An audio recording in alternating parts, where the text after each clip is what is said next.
Hari ini ada 3 berita terbaru dan terupdate tentang Prabowo dan Gibran. Silahkan simak baik-baik, inilah berita yang pertama.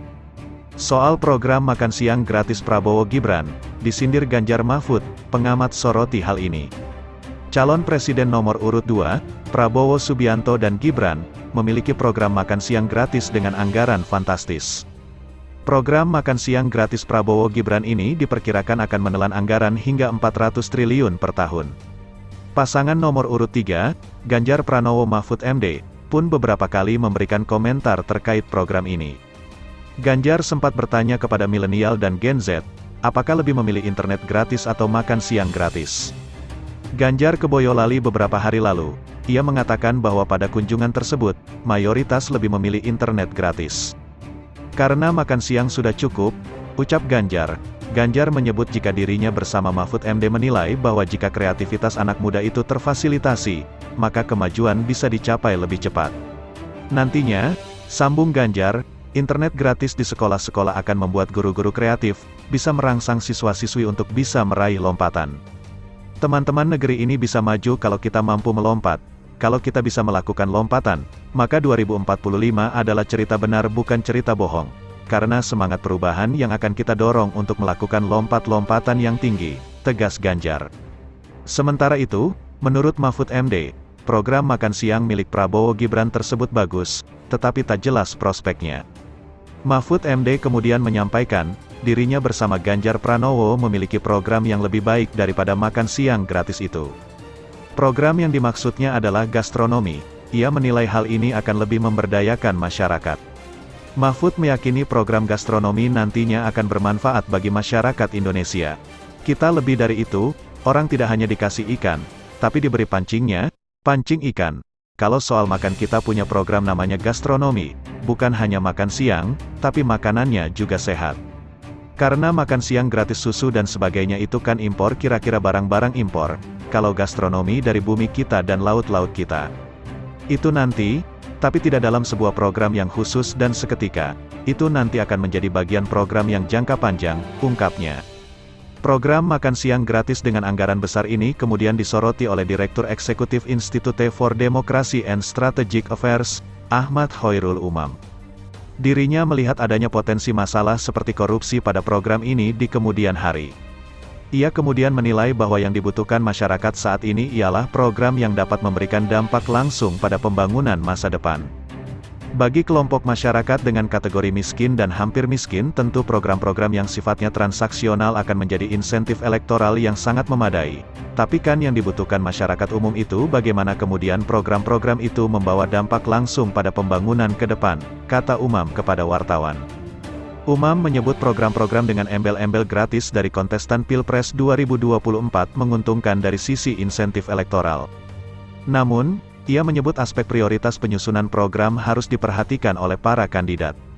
Hal tersebut disampaikannya untuk menanggapi fenomena munculnya program-program dengan embel-embel gratis untuk masyarakat pada Pilpres 2024.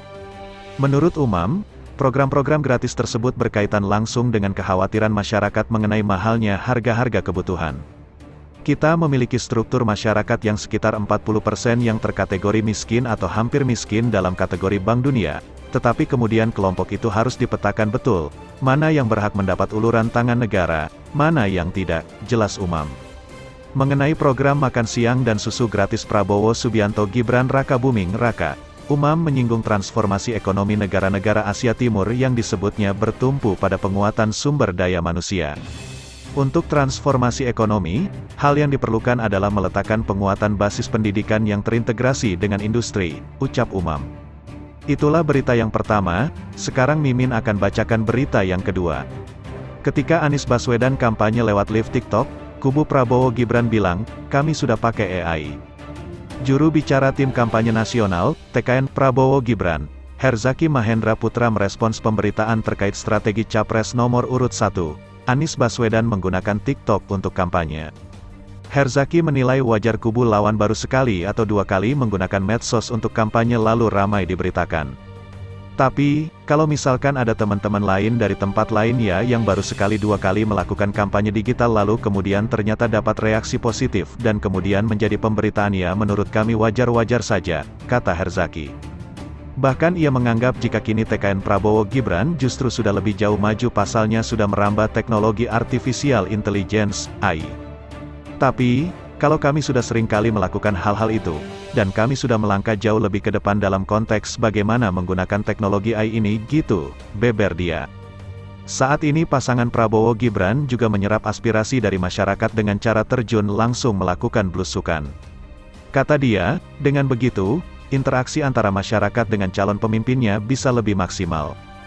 Dan untuk lebih merangkum aspirasi bukan bisa melakukan interaksi, dan tadi lagi-lagi bukan hanya di dunia digital di platform digital tetapi kami sudah merambah ke interaksi langsung kepada teman-teman milenial, tukas dia. Terpisah, Wakil Ketua Tim Kampanye Nasional, TKN, Prabowo Gibran, Edi Suparno menyatakan, tidak khawatir suara pemilih muda akan beralih ke pasangan nomor urut 1. Anies Cak Imin karena mulai aktif kampanye dengan live di TikTok. Kata Edi, sejatinya pasangan Prabowo Gibran melalui TKN juga sudah mulai menggunakan media sosial, medsos, untuk kampanye sejak awal. Menurut Sekjen PAN tersebut, sejatinya setiap pasangan Capres-Cawapres sudah menerapkan kampanye di medsos, hanya saja tinggal bagaimana penerapannya di lapangan. Sebab kata dia, penerapan mendengar aspirasi rakyat yang sesungguhnya itu dengan melakukan pertemuan secara langsung ke daerah-daerah. Dengan begitu, maka kandidat Capres-Cawapres bisa mendengar apa yang menjadi pesa dari masyarakat. Semua kandidat paslon itu aktif di medsos, tinggal bagaimana sekarang kita mengamplifikasikannya supaya pesan yang disampaikan itu sesuai dengan apa yang memang ingin didengar oleh teman-teman pemilih pemula dan pemilih muda, tukas dia. Itulah berita yang kedua, sekarang Mimin akan bacakan berita yang ketiga. Menilik program berlabel gratis yang ditawarkan Anies, Prabowo dan Ganjar, siapa saja sasarannya? 3 kandidat yang berkontestasi di Pilpres 2024 memiliki program yang dilabeli gratis jika terpilih jadi presiden dan wakil presiden. Pasangan calon Anies Baswedan, Muhaimin Iskandar, lalu Prabowo Subianto, Gibran Rakabuming Raka, serta Ganjar Pranowo, Mahfud MD berlomba untuk meminang hati rakyat dengan program label gratis tersebut. Lalu, apa yang diunggulkan dari program berlabel gratis yang mereka berikan, siapa saja sasarannya? Capres Anies Baswedan mengemukakan program bantuan hukum gratis jika terpilih jadi presiden. Anies akan membuat program pengacara gratis untuk masyarakat yang tak mampu dan mengalami masalah hukum. Kami merencanakan membuat sebuah program yang disebut sebagai online untuk pelayanan pengacara gratis, tutur Anies. Yang kami sebut, istilah yang kami gunakan adalah hotline Paris. Dengan cara begitu maka rakyat yang mengalami masalah bisa minta tolong kepada negara untuk didampingi pengacara dari negara, tandas Anies. Kemudian Prabowo Subianto paslon 02 sudah menggemborkan soal program makan siang dan susu gratis sejak awal berkampanye.